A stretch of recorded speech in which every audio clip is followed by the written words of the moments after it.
अस्सलाम वालेकुम व्यूअर्स, आप देख रहे हैं हमारा चैनल रिच पाकिस्तान और मैं हूं आपका मेजबान अब्दुर्रहमान। आज की वीडियो में डिस्कस करेंगे बलूचिस्तान के एक अहम ज़िले चागी में आयरन ओर की बड़ी मिकदार प्रॉपरली निकालना शुरू की है।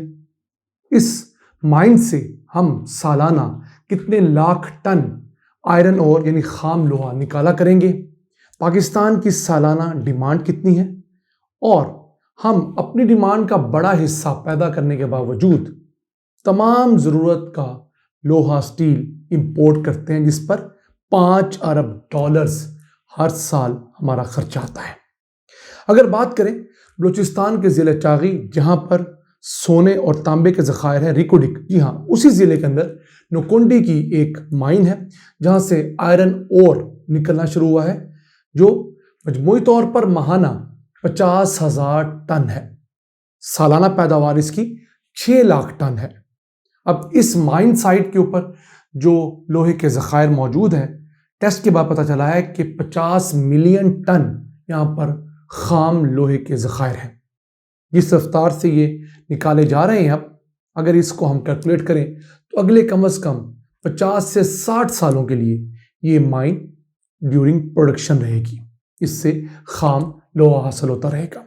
अब अलमिया देखिए कि पाकिस्तान पूरे के पास 1 अरब 42 करोड़ टन खाम लोहे के ज़खायर तो डिस्कवर हो चुके हैं। ये ज़खायर हमारी सालाना 9 मिलियन टन यानी 90 लाख टन ज़रूरत से कम 80 गुना ज़्यादा है। 1.6 टन खाम लोहे से 1 टन स्टील बनता है। इस हिसाब से ये 1 अरब 42 करोड़ टन खाम लोहे से हम कम 70 से 80 करोड़ टन स्टील पैदा कर सकते हैं और ये स्टील पाकिस्तान की अगले कम से कम 50 साल की ज़रूरियात के लिए काफ़ी है। जी हाँ, मौजूदा ज़रूरत को देखें तो हमारे 80 साल की ज़रूरत के लिए काफ़ी है, लेकिन ऑब्वियसली हमारी डिमांड में भी इंक्रीज आनी है, तो उस डिमांड को भी मलहूज़ खातर रख लें तो हमारी अगली कम से कम 50 साल की ज़रूरत के लिए हमारे पास ये खाम लोहा मौजूद है। लेकिन बदकिस्मती देखिए कि हम अपने यहाँ प्रोड्यूस होने वाला 50 लाख टन खाम लोहा सालाना एक्सपोर्ट कर देते हैं। उसका बड़ा हिस्सा चाइना एक्सपोर्ट करते हैं और वो भी कौड़ियों के भाव।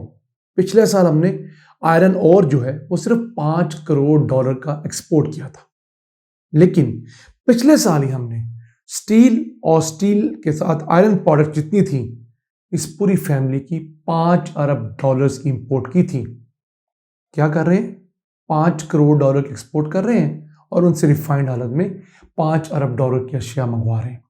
पाकिस्तान में एक भी स्टील मिल ऐसी नहीं है जो इस खाम लोहे को प्रोसेस कर सके।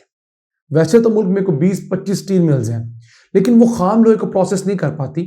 वो स्क्रैप मंगवाती हैं या वैसे ही रोलर जो आते हैं, दीगर जो रिफाइंड हालत में लोहा स्टील होता है उसको मंगवा कर उससे बाई प्रोडक्ट्स बनाती हैं। हमारे पास पाकिस्तान स्टील मिल 2015 से बंद है। 8 साल से हुकूमत पाकिस्तान उसके बकिया मुलाजमीन को तनख्वाहें, पेंशन्स दे रही है।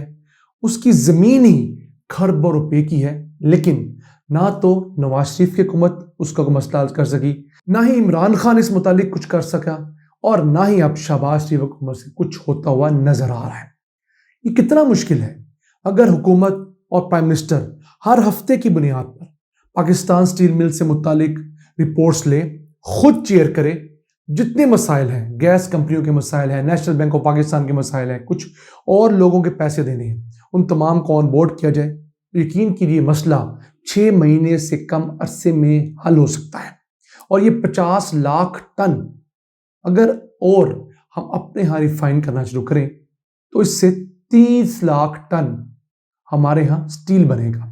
वो 30 लाख टन स्टील जो है पाकिस्तान को सालाना $2 अरब बचा के दे सकता है। कोई रॉकेट साइंस नहीं है। अदाद-ओ-शुमार मैंने आपके साथ शेयर किए। ये चीज़ें हर किसी के सामने खुली हुई हैं। ये सारे फिगर्स हुकूमत पाकिस्तान के फिगर हैं, किसी और के नहीं है। अब अगर हम सिर्फ बलूचिस्तान सूबे की बात करें तो उसमें 273 मिलियन टन यानी 27 करोड़ टन खाम हालत में लोहे के ज़खायर मौजूद हैं। सिर्फ बलूचिस्तान ही हमारी कम से कम अगले 15 साल की ज़रूरियात पूरी करने के लिए काफ़ी है। एक तरफ ये हालात हैं और दूसरी तरफ पाकिस्तान में सरिये की कीमत 3 लाख से 3.5 लाख टन हो गई है। अगर हम अपना सरिया खुद बनाएं अपने खाम लोहे से, तो यही के जो सरिया है उसकी कीमत घटकर तकरीबन 1.25 लाख रुपए फी टन हो जाएगी, यानी इसकी कीमत में आधी कमी लाई जा सकती है।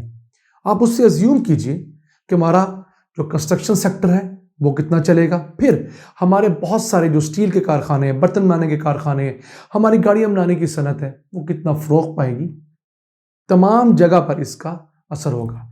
ऐसे ही तो पाकिस्तान में स्टील महंगा हुआ है, डॉलर महंगा हुआ है, गाड़ियां महंगी हुई हैं, बाइक्स महंगी हुई हैं, ट्रैक्टर्स महंगे हुए हैं, ट्रक्स, हर चीज महंगी हुई है।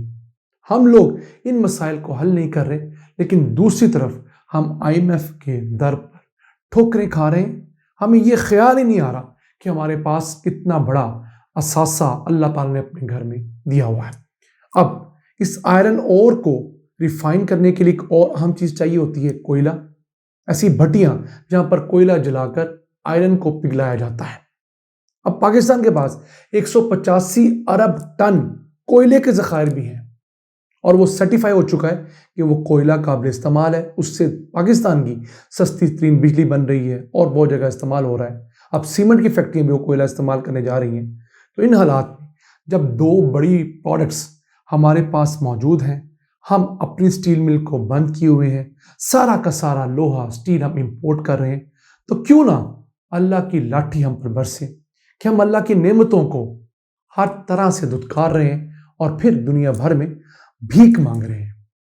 एक तो ये हालात है। फिर पाकिस्तान के अंदर अभी फीकस लोहे की कंजम्पशन भी कम है। यहां फीकस पाकिस्तान में 35 किलो सालाना लोहा स्टील इस्तेमाल होता है।